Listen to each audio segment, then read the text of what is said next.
Happy Constitution Day, motherfuckers! Bet you thought I forgot about you, bitch. But I'm back with another Constitution Day special for those of you who don't understand how important Norway is to the world, okay? Because let me lay some shit down on you. If it weren't for Norway, we probably maybe would know less about the South Pole than we do now.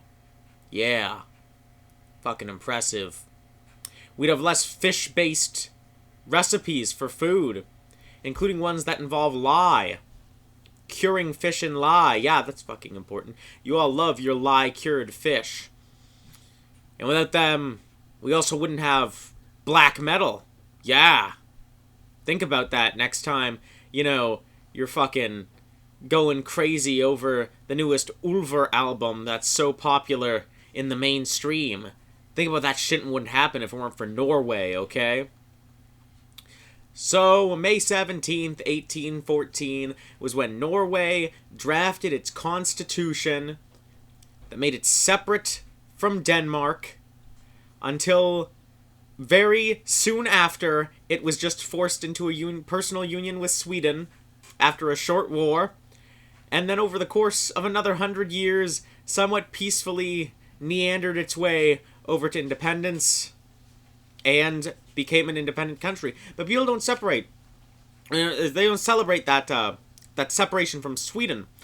They celebrate the drafting of the Norwegian Constitution, because that was when, in most people's eyes, Norway became its own separate country. Because Norway had not been independent since many centuries before the time of nation-states. So we're left with Norway, a country of 5 million people that is now part of the Scandinavian utopia that is socialism everywhere, despite the fact that the Norwegians are kind of considered more to the right on some social issues, including immigration. But Norwegians are all rich, all have oil money, and pay Swedes to peel bananas for them. And that is essentially the Norwegian life.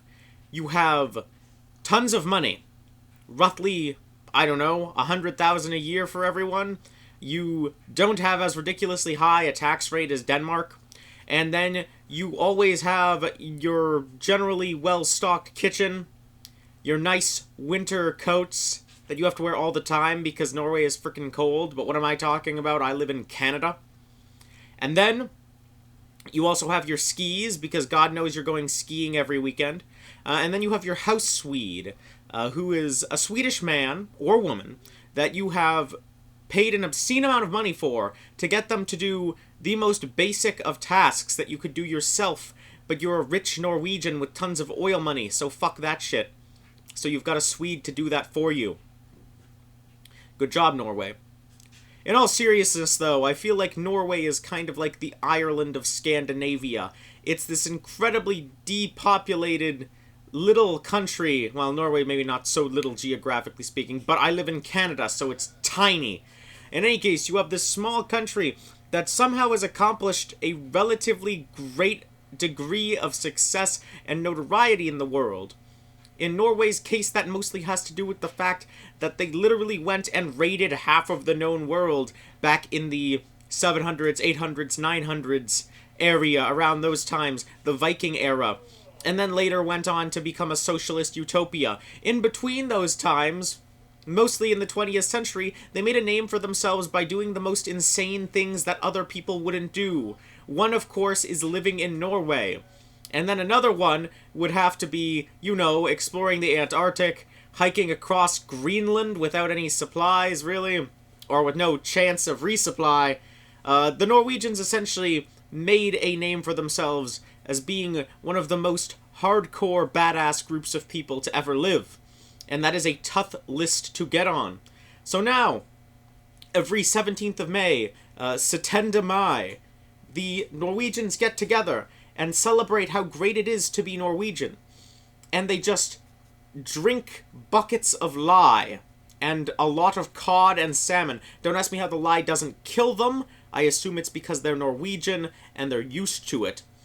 They dress up in weird Scandinavian clothing that even the Swedes laugh at, but the Swedes have no right to laugh at them because the Swedes are busy peeling the Norwegians' bananas at this point. So, honestly, who's laughing now? Well, still the Swedes, but it doesn't matter because, well, as I already stated, they're doing the menial labor.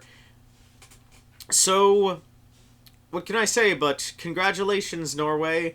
Let's hope you continue to just kick everyone else's ass when it comes to being a modern, secular, and incredibly socially developed democracy.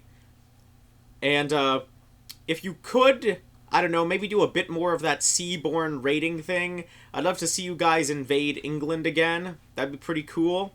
I'm not saying that, you need to get on it right away. I know that the numbers aren't in your favor anymore. They never really were, but it's a bit more insurmountable at this point. But I think you get a few more people, and just go for it. Just raid the English countryside. Anyways, happy Constitution Day, Norway. Yeah. Yeah, no one thought I was going to do this again. But they thought it was a one-off joke. Fuck no. Constitution Day is serious business here at the Dreary Erie.